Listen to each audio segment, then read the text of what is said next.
Shalom, shalom a todos. Que las bendiciones de nuestro Abba Kadosh sean con cada uno de nosotros. Vamos a continuar en esta mañana a tomar para esta cápsula de una porción que está en el segundo libro de Samuel, capítulo 15. Y vamos a hablar de Absalón. Vamos a hablar cómo Absalón, el hijo de David, se subleva contra él. Mucho se habla del espíritu de Absalón dentro de las congregaciones, pero no lo veas solamente dentro de las congregaciones. El espíritu de Absalón, sí, es rebelión, aquel que se subleva, aquel que quiere lo que otro tiene, sí. No solamente puede ser de un padre o como muchos creen que es solamente contra un pastor. ¿Sí? Es todo aquel que se subleva, que utiliza artimañas, estrategias malas para robarse el corazón de los otros. Y vamos a ver qué nos dice la Escritura en esta porción. Dice el capítulo 15 del segundo libro de Samuel: aconteció después de esto que Absalón se hizo de carros y caballos y 50 hombres que corrieran delante de él. Podemos ver acá cómo opera Absalón. Busca personas, busca formas, medios, ¿sí? Busca ese grupo que corran con él, que lo acompañen. Y obviamente aquellas personas siempre van a ser las que se identifican con ese tipo de personas o con este tipo de, de espíritus que atraen a la rebeldía, a sublevarse, a querer lo que otro tiene. Y acá podemos ver que era el hijo del rey. Acá él no lo veía como su papá, él veía como una oportunidad para una rebelión y querer ocupar un cargo que no se le había asignado a él. Sí, muchos por la envidia, muchos porque ven en otros, sí, cómo el Padre los ha colocado, los ha posicionado en un lugar, digámoslo así, ministerialmente o en un trabajo, y la envidia nace, se levanta y quieren también aquello. Y resulta que usted y yo sabemos por qué fue posicionado David, por qué llegó a ocupar, ¿cierto?, ese lugar en el reino de Israel. Y dice que Absalón, luego que se hizo esos carros de caballo y caballos, que tomó carros, caballos y reunió a 50 hombres para que lo acompañen en su rebelión, para que lo acompañen en ese acto de sublevarse contra la autoridad, ¿sí? Dice que se levantaba Absalón de mañana y se ponía a un lado del camino junto a la puerta. Mire la estrategia, mire cómo estaba el corazón de Absalón, ¿sí? Dispuesto a llevar a cabo su plan. ¿Por qué se levantaba de mañana? ¿Por qué se ponía a un lado del camino junto a la puerta? Porque era su estrategia, porque por allí tenían que pasar aquellas personas que iban al rey. Eso dice la escritura. Y cualquiera que tenía pleito y venía al rey a juicio, Absalón le llamaba y le decía: ¿de dónde eres? Y él respondía: tu siervo es de una de las tribus de Israel. Aquí podemos darnos cuenta cómo Absalón, ¿verdad?, se levantaba muy temprano. Ya tenía su maquinación, su estrategia lista, y se levantaba y se colocaba allí junto al camino.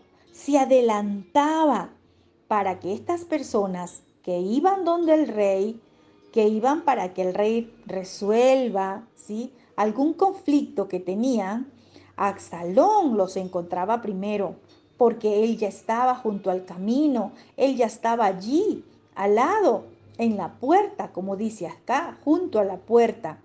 Y cuando las personas iban hacia el rey, él primero los encontraba, Él entablaba una conversación, él los llamaba y les decía de qué ciudad eres. Comenzaba a entablar una conversación, pero no porque le interesaban las personas, no porque le interesaba la necesidad, el problema que tenían las personas, sino porque en medio de todo esto había un plan, una maquinación. Lo que él quería era robarse el corazón de los israelitas, porque en su corazón estaba asumir un cargo, una posición, el cual a él no se le había designado, pero en su corazón ya había envidia. Dice el verso 3, entonces Absalón le decía, mira, tus palabras son buenas y justas, mas no tienes quien te oiga de parte del rey. Aquí podemos ver la astucia. Recordemos que la palabra nos enseña que la serpiente era astuta. La serpiente, ¿verdad? Esa voz astuta, esa voz de la serpiente, del agorero, del hechicero, esa voz del encantador, de aquel que con palabras dulces y sutil quiere entrar al oído para engañar. Nahash, encantamiento, ¿sí? Lengua lisonjera. Cuidémonos de la lengua lisonjera.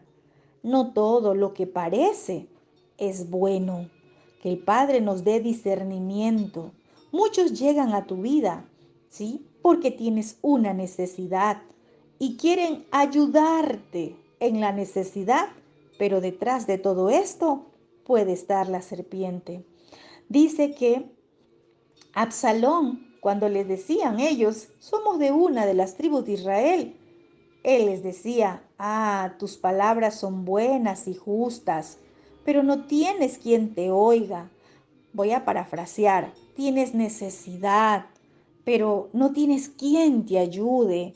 Estás pasando necesidad, estás pasando esta situación, pero no tienes quien te oiga. No hay quien escuche tu pedido. Eso era lo que hacía Absalón, lengua lisonjera, para poner al pueblo en contra de su rey y que se unan a esos 50 hombres que él ya tenía, que se unan al equipo, al grupo de los rebeldes, al grupo de los que se rebelaban, porque Absalón primero trabaja con su lengua lisonjera, con sus palabras dulces, con sus palabras engañosas, con sus palabras que al parecer son buenas, pero que si no hay discernimiento, no vas a darte cuenta que detrás de todo esto hay un plan. Y no un plan bueno, sino un plan de las tinieblas.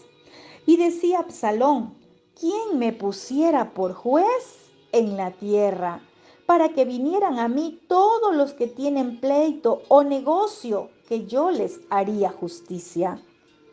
Aquí aparece Absalón, el que decía, es que, ¿quién me pusiera por juez? En otras palabras, ¿quién me diera autoridad? ¿Quién me diera ese lugar a mí para que cuando ellos vengan, cuando tengan un pleito o negocio, yo les haga justicia, para que yo pueda defenderlos? ¿Quién me pusiera a mí por juez? ¿Quién me diera a mí ese lugar? ¿Verdad? Eso era lo que él quería, autoridad. Muchos buscan aquello, autoridad. Pero sabemos usted y yo que la autoridad solo la entrega nuestro Abacadosh, el Rey de Reyes. Él es el que entrega autoridad. Muchos Absalones pueden haber, pero lo que el Rey de Reyes establece, eso es lo que permanece. Y dice el verso 5, y acontecía que cuando alguno se acercaba para inclinarse a él extendía la mano y lo tomaba y lo besaba. Miremos qué actitud de hipocresía de Absalón. A Absalón no le importaba para nada a las personas, no le interesaban en lo mínimo aquel que llegaba sucio, enfermo, con problemas, con necesidad. A él no le interesaba la situación de ese creyente, vamos a decirle así. No le interesaba la situación de esa persona. Lo único que quería Absalón era tener autoridad, tener personas que lo respalden, tener personas que estén al lado con él. Eso era la intención del corazón de Absalón. Él se mostraba amable. Él les extendía la mano, los levantaba, lo besaba. Qué lengua lisonjera y qué hipocresía de parte de Absalón. De esta forma se manifiestan los Absalones. Cuánta falta nos hace como pueblo del Abacados que tengamos nosotros, ¿verdad? Ese espíritu dado por el Padre para poder discernir, diferenciar los espíritus. Aquellos que vienen llenos de hipocresía, aquellos que vienen envueltos en maldad, pero presentándose como Absalón, como aquellos que les importa lo que les pasa al creyente, como aquellos que están allí para ayudar, pero realmente detrás de todo esto hay maldad. Y dice el verso 6, de esta manera hacía con todos los israelitas que venían al rey a juicio. Miren, el pueblo sabía que tenía su rey. El pueblo sabía quién era su autoridad. Pero un Absalón, sí, estaba antes de que lleguen donde el rey. Un Absalón estaba allí, en medio, para hablarles a esas personas que iban donde el rey. Y de esa forma ya no permitían que vaya donde el rey. Ya él, con su lengua lisonjera, con sus palabras dulces, con su mano que los levantaba, que les extendía y que hasta los besaba, dice la escritura, así robaba a Absalón el corazón de los de Israel. Qué importante es que usted como creyente no se deje robar el corazón de los Absalón, porque ¿sabe algo? Absalón se rebeló contra David, pero ahora no vea a David como una persona, ve a David como rey. ¿Quién es nuestro rey? ¿Quién es nuestro rey de reyes, nuestro Melech Haolam, nuestro rey del universo? Hoy, muchos como Absalón están haciendo que se rebelen contra la autoridad. Y rebelarse contra la autoridad es rebelarse contra nuestro rey. Toda autoridad es puesta por nuestro Abacadosh. Y hay los Absalones que quieren adelantarse, robarse el corazón del pueblo. ¿A través de qué? Ay, mira, tus palabras son buenas y justas. Tú tienes necesidad, pero no tienes quien te escuche. No tienes quien haga justicia por ti. Quien me diera mi autoridad, quien me pusiera por juez para que yo resuelva tus problemas. Aprendamos a discernir. Aprendamos a que no todo lo que viene como ayuda o aquello que te viene a ofrecer la mano, porque acá dice que Él les extendía la mano, los tomaba, los besaba. No todo viene de parte de nuestro Abacadosh. Que el Padre Celestial nos dé discernimiento para conocer lo que es luz y lo que viene disfrazado, pero solamente es tinieblas. La palabra nos enseña que tengamos cuidado, porque el mismo Hasatán se disfraza de ángel de luz. El mismo Hasatán puede venir disfrazado a ofrecerte, a extenderte la mano, a tomarte, a besarte, es decir, a decirte, mira, yo me preocupo por ti. Tú tienes esta necesidad, yo estoy preocupado por ti. Tengamos cuidado y que aprendamos a diferenciar en este tiempo, a donde cada día la maldad aumenta, a donde muchos son arrastrados por las tinieblas y son